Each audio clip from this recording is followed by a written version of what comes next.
चाहे मनुष्य कितना ही अभागा क्यों ना हो, यदि वह प्रातः काल 3 बजे से लेकर 6 बजे के मध्य ब्रह्म मुहूर्त में उठकर अपने कर्म आरंभ कर दे, तो वह जो भी इच्छा करता है वह निश्चित ही पूर्ण होती है। एक समय की बात है, माता पार्वती ने भगवान शिव से निवेदन किया, हे स्वामी, मैंने देखा है कि चाहे मनुष्य कितना ही दुर्भाग्यशाली क्यों न हो, यदि वह ब्रह्म मुहूर्त में उठता है तो उसके जीवन में सुख, शांति और सफलता स्वतः आने लगती है। ऐसा क्यों होता है? कृपया मुझे इस रहस्य का बोध कराइए। भगवान शिव ने प्रसन्न होकर कहा, हे देवी, तुम्हारा यह प्रश्न अत्यंत कल्याणकारी है। मैं तुम्हें इस प्रश्न का उत्तर एक कथा के माध्यम से दूंगा। ध्यानपूर्वक सुनो। जो मनुष्य इस कथा को पूर्ण श्रद्धा से सुनता है वह कभी भी इस अमूल्य अवसर को अपने हाथ से नहीं जाने देता। ब्रह्म मुहूर्त का रहस्य जान लेने के पश्चात उसका संपूर्ण जीवन परिवर्तित हो जाता है। बहुत समय पूर्व की बात है, काशी नगरी में दीनू नामक एक बालक रहता था। वह हृदय से अत्यंत अच्छा था, किंतु उसमें एक बुरी आदत थी। वह प्रातःकाल बहुत देर से उठता था। घर के लोग उसे प्रतिदिन जगाने का प्रयत्न करते, परंतु वह प्रातः 9 बजे से पहले कभी नहीं उठता था। जब वह बालक था तब उसके परिवार वालों ने सोचा कि समय के साथ उसकी ये आदत सुधर जाएगी, परंतु जैसे जैसे वह बड़ा होता गया ये आलस्य और भी दृढ़ होता चला गया। दुनिया इधर से उधर हो जाए, किंतु दीनू कभी जल्दी नहीं उठता था। उसके पिता उसकी इस आदत से अत्यंत दुखी रहते। धीरे धीरे उस पर नकारात्मक शक्तियों का प्रभाव बढ़ गया। वह सबको पलटकर उत्तर देने लगा। मन सदैव उदास रहता और उसके स्वास्थ्य पर भी विपरीत असर पड़ने लगा। जब उसे ज्ञात हुआ कि उसके सभी मित्र जीवन में सफलता प्राप्त कर चुके हैं, तब वह और अधिक विषादग्रस्त हो गया। ईश्वर को कोसते हुए वह बार बार कहता, मेरी किस्मत ही खराब है, मुझे कुछ भी नहीं मिलता।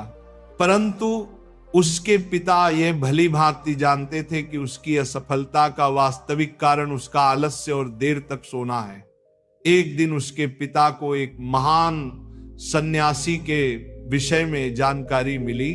उन्होंने निश्चय किया कि वे अपने पुत्र की समस्या लेकर उस सन्यासी के पास जाएंगे।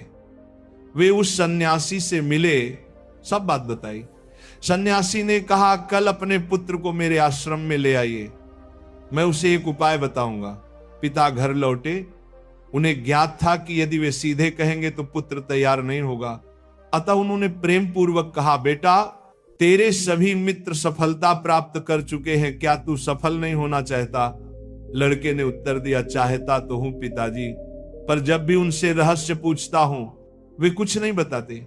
पिता मुस्कुराए और बोले, मुझे उस रहस्य का ज्ञान हो गया है कि वे सब सफल क्यों हो रहे हैं। लड़का उत्साहित होकर बोला, कृपया बताइए पिताजी। पिता ने कहा, कल प्रातः एक सन्यासी के आश्रम में जाना होगा। यदि तू समय से पहुंच गया तो वह तुझे ऐसा मंत्र देंगे जिससे तू सफल हो जाएगा, किंतु एक शर्त है। लड़के ने कहा, मैं आज रात्रि भर जागता रहूंगा और प्रातः इस सन्यासी से मिलने जाऊंगा। पिता बोले, ठीक है, पर उनकी आज्ञा का पालन अवश्य करना। रात्रि में पहली बार उस लड़के ने जागे रहने का प्रयत्न किया, परंतु कुछ ही समय में नींद ने उसे घेर लिया। प्रातः जब उसकी आंख खुली तो समय बीत चुका था।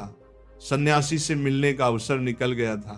पिता ने कहा, बेटा, जिसने अपने जीवन का प्रारंभ ही आलस्य से किया वह सफलता कैसे पाएगा? जाओ फिर सो जाओ। यह सुनकर दीनू अत्यंत व्यथित हो गया। उसने मन ही मन संकल्प लिया कि वह अगले दिन अवश्य समय पर पहुंचेगा। उसने अपने पैर में हल्का सा घाव कर लिया ताकि दर्द के कारण उसे नींद ना आए। यह उसके जीवन का पहला अवसर था। जब उसने प्रातः काल का उदय देखा, वह तत्काल तैयार होकर सन्यासी के आश्रम पहुंचा। वहां उसने देखा कि सन्यासी और उनके शिष्य ध्यान में लीन हैं। ध्यान समाप्त होने के बाद वह सन्यासी के चरणों में गिर पड़ा और बोला, गुरुदेव कृपा कर मुझे ऐसा मंत्र बताइए जिससे मैं भी अपने मित्रों की भांति सफल हो सकूं। सन्यासी मुस्कुराए और बोले, अच्छा तो तुम वही बालक हो जिसके पिता मुझसे मिलने आए थे। मैं तुझे वह मंत्र अवश्य दूंगा, परंतु एक शर्त पर। लड़का चिंतित हो उठा, कौन सी शर्त गुरुदेव? सन्यासी बोले, तुझे अगले 21 दिनों तक मेरी आज्ञा का पालन करना होगा, तब मैं तुझे वह दिव्य मंत्र दूंगा। यदि बीच में तेरा संकल्प टूटा तो उस मंत्र का कोई प्रभाव नहीं रहेगा। लड़के ने दृढ़ निश्चय के साथ कहा, गुरुदेव मैं आपकी सभी आज्ञाएं स्वीकार करता हूं, अगले 21 दिनों तक मैं आपका दास बनकर रहूंगा। सन्यासी बोले, अच्छा कल से तेरा कार्य प्रारंभ होगा, तू यहीं आश्रम में रहेगा, ब्रह्म मुहूर्त में उठेगा, ध्यान करेगा और अन्य कार्यों में सहयोग करेगा। संकल्प दृढ़ रखना। पहले कुछ दिन सब ठीक रहा, पर 8वें दिन उसका संकल्प टूट गया। वह फिर देर तक सोया रह गया। प्रातः जब उठा तो अत्यंत पछताया और रोते हुए सन्यासी के चरणों में गिर पड़ा, गुरुदेव मुझसे बड़ी भूल हो गई, अब मैं कभी सफल नहीं हो पाऊंगा। सन्यासी ने स्नेहपूर्वक कहा, नहीं पुत्र, फिर से आरंभ कर, असफलता ही सफलता की जननी है। अब दृढ़ संकल्प के साथ आगे बढ़। लड़के ने पूछा, गुरुदेव ब्रह्म मुहूर्त में उठना इतना आवश्यक क्यों है? यहां सब लोग इतनी जल्दी क्यों उठते हैं? तब सन्यासी ने उसे गूढ़ ज्ञान दिया। रात्रि को 4 प्रहरों में विभाजित किया गया है। पहला, रुद्रकाल संध्या 6 बजे से 9 बजे तक। दूसरा, राक्षस काल रात्रि 9 बजे से 12 बजे तक। तीसरा, गंधर्व काल रात्रि 12 बजे से 3 बजे तक। और अंतिम, मनोहर काल, जिसे ब्रह्म मुहूर्त या अमृत बेला कहा जाता है, प्रातः 3 बजे से 6 बजे तक। यह समय होता है जब नकारात्मक शक्तियां निष्क्रिय होती हैं और दैविक शक्तियां सक्रिय हो जाती हैं। ब्रह्म मुहूर्त अर्थात देवताओं का काल। इस समय देवता पृथ्वी पर विचरण करते हैं और जो मनुष्य जागृत रहता है उस पर उनकी कृपा होती है। इस समय मनुष्य का मस्तिष्क शुद्ध और शांत होता है, विचार रहित होता है। यदि समय अध्ययन किया जाए तो ज्ञान दीर्घ काल तक स्मरण रहता है। प्राचीन काल में लोग सूर्यास्त के साथ दिन का अंत करते और सूर्योदय के साथ आरंभ। यही प्रकृति के साथ तालमेल का रहस्य है। लड़के ने कहा, गुरुदेव यदि मैं ब्रह्म मुहूर्त में उठूं तो मुझे क्या करना चाहिए?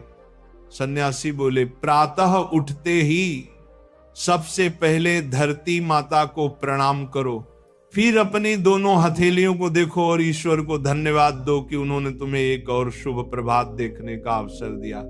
उसके पश्चात स्नान करो, जिससे शरीर ही नहीं मन भी शुद्ध होता है। फिर ध्यान आरंभ करो। ब्रह्म मुहूर्त में ध्यान का काल अत्यंत शुभ माना गया है। यदि तुम किसी मनोकामना की पूर्ति चाहते हो तो उसी समय ध्यान में बैठो। रीढ़ और गर्दन सीधी रखो, सुखासन में बैठकर आंखें बंद करो और ध्यान आज्ञा चक्र पर केंद्रित करो, जो दोनों भौहों के मध्य स्थित है। श्वास को लंबा और गहरा लो, कुछ क्षण रोक कर रखो, फिर धीरे धीरे मुख से बाहर छोड़ो। इस प्रक्रिया को 3 से 4 बार दोहराओ। इस दौरान अपनी मनोकामना को मन ही मन दोहराते हुए अपने इष्ट देवता और गुरु का चिंतन करो। जब यह अभ्यास प्रतिदिन किया जाता है तो इच्छा अवचेतन मन तक पहुंच जाती है और शीघ्र ही पूर्ण होती है। यही आज्ञा चक्र की शक्ति है। उस सन्यासी ने कहा कि ब्रह्म मुहूर्त में किया गया संकल्प कभी व्यर्थ नहीं जाता। इस समय ईश्वर की कृपा विशेष रूप से प्राप्त होती है। लड़के ने अगले 21 दिनों तक पूर्ण निष्ठा से इस नियम का पालन किया। अब वह अनुशासित, शांत और प्रसन्न चित्त बन गया था। 21वें दिन वह प्रसन्न भाव से सन्यासी के पास पहुंचा और कहा, गुरुदेव मैंने 21 दिनों का संकल्प पूर्ण कर लिया है, आप कृपया मुझे वह सफलता का मंत्र बताइए। सन्यासी मुस्कुराए और बोले, पुत्र, पिछले 21 दिनों से जो अभ्यास तू कर रहा है वही तेरा सफलता का मंत्र है। जो व्यक्ति ब्रह्म मुहूर्त में उठकर ध्यान करता है वह जीवन में कभी असफल नहीं होता। तूने ब्रह्म मुहूर्त का रहस्य जान लिया है, इसे जीवन पर्यंत निभाना यही तेरा सिद्धि मार्ग है। लड़के ने कृतज्ञता से उनके चरणों में प्रणाम किया और प्रतिज्ञा ली कि वह सदा ब्रह्म मुहूर्त के नियमों का पालन करेगा। भगवान शिव ने कहा, हे पार्वती, अब तुम्हें ज्ञात हो गया होगा कि ब्रह्म मुहूर्त का क्या महत्व है। माता पार्वती बोली, हे स्वामी, अब मुझे ब्रह्म मुहूर्त का संपूर्ण ज्ञान प्राप्त हो गया है। इतना कहकर माता पार्वती ने भगवान शिव को प्रणाम किया। यदि यह कथा आपको प्रेरणादायक लगी हो तो इसे अवश्य दूसरों तक पहुंचाइए। ब्रह्म मुहूर्त में जागो, जीवन को दिव्य बनाओ।